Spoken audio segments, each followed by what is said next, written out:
మీ business ఏదైనా మీ ఊర్లో promotion చేయాలంటే అది సుమన్ టీవీతోనే సాధ్యం. ఇప్పుడే సంప్రదించండి. నమస్తే, వెల్కమ్ టు సుమన్ టీవీ. ఠారెత్తిస్తున్న టమాటా ధరలు, ఘాటెక్కిస్తున్న మిర్చి, ఉల్లిపాయల సంగతి ఇంకా సరే. ఉల్లిపాయలు కొనాలంటే కళ్ళ వెంబడ నీళ్లు వస్తున్నాయి. ఆకాశాన్ని అంటుతున్న కూరగాయల ధరలు. సామాన్యుడు కూరగాయలు కొనాలంటే పగిలే చుక్కలు కనిపిస్తున్నాయి. సహజంగా వేసవి రాగానే కూరగాయల ధరలు పెరుగుతుంటాయి. వర్షాకాలం రాగానే కూరగాయల ధర కాస్త తగ్గుతుంటాయి. కానీ ఈ సంవత్సరం అందుకు భిన్నంగా ఎండాకాలంలో ధరలు నామమాత్రంగా ఉండి వర్షాకాలం ధరలు అమాంతంగా పెరిగిపోయాయి. ఉల్లి, టమాటా, పచ్చిమిర్చి నుండి కూరగాయల వరకు, అలాగే ఆకుకూరల వరకు ధరలు పెరగడంతో సామాన్యుల పరిస్థితి దారుణంగా తయారైంది.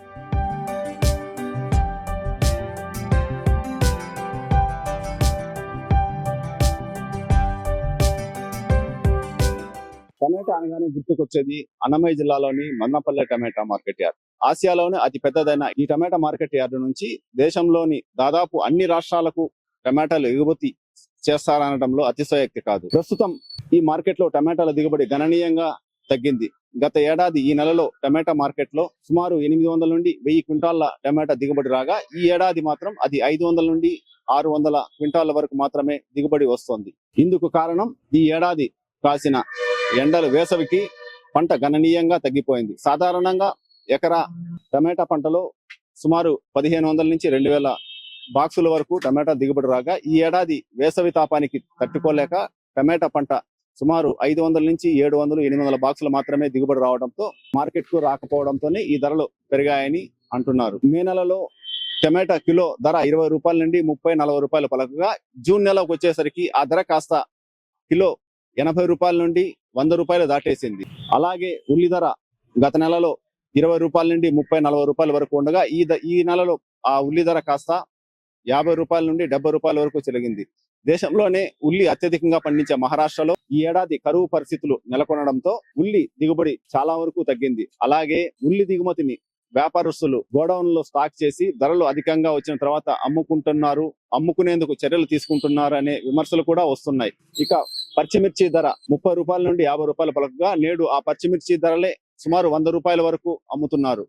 సామాన్యుడు దినసరి మార్కెట్ గాని, బజార్లకు గాని వెళితే ఏ రోజు కూడా ఈ రోజుల్లో కూరగాయల ధరలు కొనాలంటే సుమారు 400 నుండి 500 రూపాయల వరకు ఈ పచ్చిమిర్చి, ఉల్లిపాయలు, టమాటాలకే సరిపోతుందని ఆవేదన వ్యక్తం చేస్తున్నారు. ఈ టమాటా ధరలు పెరగడం వల్ల రైతులు ఒక ఆనందం వ్యక్తం చేస్తుండగా, మరోవైపు వ్యాపారస్తులు మాత్రం ఆందోళన చెందుతున్నారు. ఎందుకంటే ఇక్కడ నుండి రైతుల దగ్గర నుంచి కొన్ని టమాటాను బహిరంగ మార్కెట్ కి తీసుకెళ్తే ఆ ధరలకు అమ్మి సొమ్ములు వస్తాయా రావా అని ఆందోళన చెందుతున్నారు. అలాగే ఈ పెరిగిన టమాటా, ఉల్లి ధరలను తగ్గించేందుకు ప్రభుత్వం ఇప్పటికే చర్యలు చేపట్టింది. ప్రభుత్వం అధికారుల ద్వారా టమాటాలు, ఉల్లిపాయలు కొని తక్కువ ధరకు సబ్సిడీకి రైతు బజార్లలో అమ్మకాలు చేపట్టాలని చర్యలు చేపట్టింది. అసలు ఈ టమాటా ధరలు ఈ విధంగా పెరగడం వల్ల రైతులు ఏమంటున్నారు, అలాగే మరిన్ని వివరాలు రైతులను, వ్యాపారస్తులను అడిగి తెలుసుకుందాం రండి. నమస్తే బ్రదర్. నమస్కారం. మీ పేరు?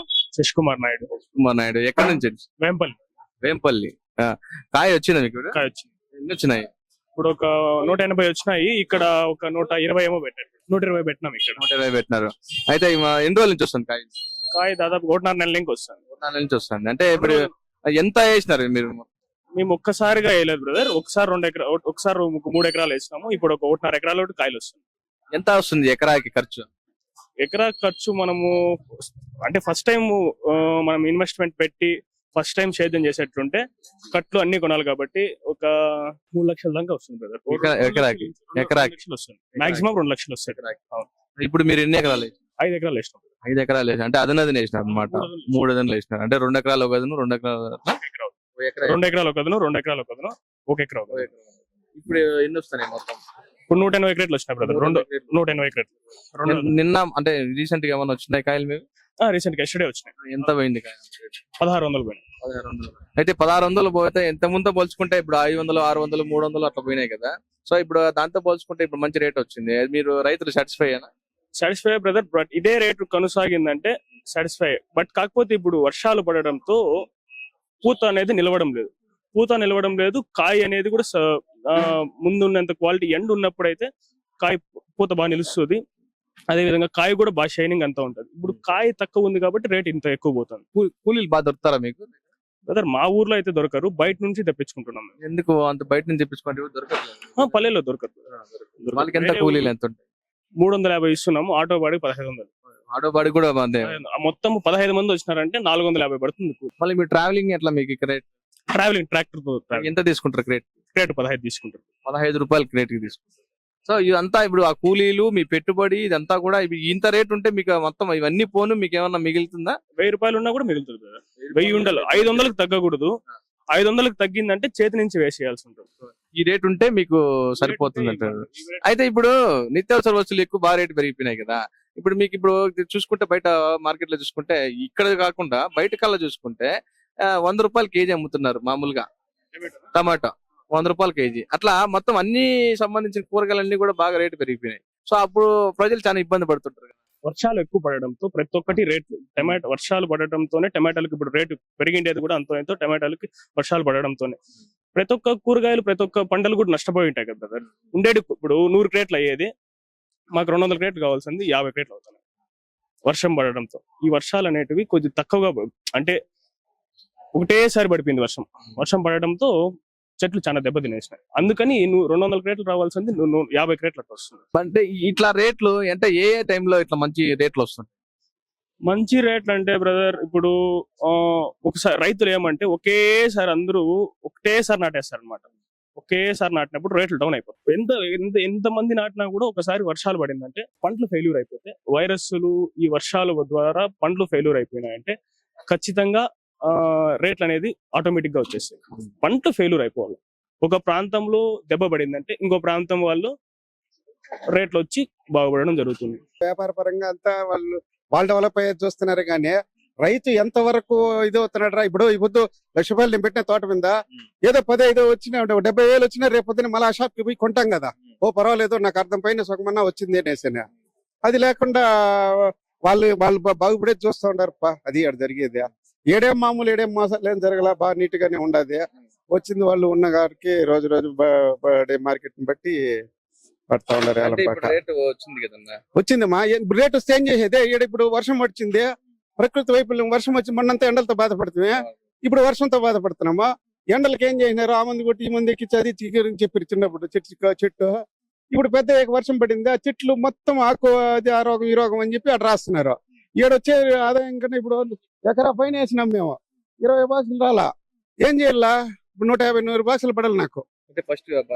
తొలి కోత రెండో కోత కూడా అనుకో. తొలి కోత లెక్కే అది. చెట్టు ఉండి ఏం చేయమంటావు చెప్పు. ఇప్పుడు పెట్టిండేదేమో 1,00,000 రూపాయలు పైన బిల్లులతో కూడా ప్రొవైడ్ చేసి ఉంటాం మీకు. ఏ షాప్ లో కొనేది ఇది కూడా ఏం చేస్తావు చెప్పు. ఆదాయంలో ఇప్పుడు రేట్ వస్తే ఎన్ని బాక్సులు అమ్మితే నీకు 1,00,000 రూపాయలు వచ్చేది చెప్పు. నమస్తే అన్న. నమస్కారం పా. మీ పేరు? నా పేరు ఈశ్వరయ్య. ఏ ఊరన్నా? మా వలసపల్లి గ్రామం ఎర్రబల్లి. కాయలు వేసుకొచ్చినారా? వేసుకొచ్చిన వచ్చినాయన్న నా వ్యాన్ 20 వచ్చినాయి పా. అన్న ఇప్పుడు చూసుకుంటే ఇప్పుడు మీరైతే సంతోషం వ్యక్తం చేస్తున్నారు. అంటే మేము కష్టపడిన దానికి మాకు రేట్ వచ్చింది, మాకు సంతోషంగా ఉంది, మాకు ఇలానా ఉంటే మాకు బాగా నడుస్తుంది అని చెప్పి మీరు అంటున్నారు. అయితే మీరు ఇక్కడ రేటు పోవడం వల్ల ఇక్కడి నుంచి బయటకు వెళ్లే ఈ సరుకు అంతా కూడా రేటు పెరుగుతుంది. అంటే ఇప్పుడు 100 రూపాయలు కేజీ కొనాల్సి వస్తుంది ప్రజలైతే. వాళ్ళు పరిస్థితి నిత్యావసర వస్తువులు అనేది బాగా రేటు పెరిగిపోయింది. ఆ విధంగా ఇప్పుడు వాళ్ళు ఏ విధంగా ఇబ్బంది పడుతుంది? నువ్వు చెప్పేదేమో బాగుంది, ఇప్పుడేమో వాళ్ళ కష్టము. మేము రైతు ఇంత బాధపడి మార్కెట్లోకి వేసుకొని వస్తే 100 వినప్పుడు ఏం చేయాలి మేము ఏం చేయాల. అప్పుడు మాకు కూడా కష్టమే ఉంది కదా. ఇప్పుడు అప్పు తెచ్చింటాము, అప్పు రాదు, పెరిగిన కూలీలు కూడా రావు. అప్పు కట్టేది ఎట్లా, వాడు చేసేది ఎట్లా. ఇప్పుడేమో అమ్మినా ఇప్పుడు కూడా అందరికి లేదు. కొంతమంది నేను ఎడమంత అయిపోయి కాయలు గమ్మున ఉన్నారు, కూలీలు పెట్టుబడులు రాక. ఇప్పుడు ఏదో ఉండే వాళ్ళకి అమ్ముతా ఉన్నాయి. ఇంకా దానికి ఇప్పుడు 100 రూపాయలు కేజీ అంటే ఇంతకు ముందు 5 రూపాయలు 6 రూపాయలకి కేజీ ఇచ్చినప్పుడు ఈ రైతు ఏమైపోవాలా, ఈడిపోతాడు కిందకి. అట్లా ఇదేమేగా అయితే 100 రూపాయలు కూడా అమ్మకూడదు. రైతుకి మామూలుగా గిట్టుబాటు ధర వేసి వాళ్ళకి ఇంకా కొంచెం తక్కువగానే అమ్మినా పర్వాలే. రైతుకు ఒకసారి అమ్మదు కదా సమయం, అమ్మదు. నావే 300 కేట్లు వేసుకొని వచ్చిన 300 బింది. అప్పుడు ట్రావెలింగ్ మీరు వచ్చి బండి కూడా ఛార్జీలు కూడా ఎట్లా ఒక రోజు 150 క్రేట్లు పెట్టినా 500 పోయినాయి. ఒకరు 500 పోయినపోతే ఏదో కొంచెం అడ్జస్ట్మెంట్ అయింది. 300, 200, 150 పోతే ఏం చేయాల. అప్పుడు ఏమన్నా కొనుక్కుంటే వాళ్ళు మనకేమన్నా 10 రూపాయలు ఎగేసిస్తారా? ఏరు కదా.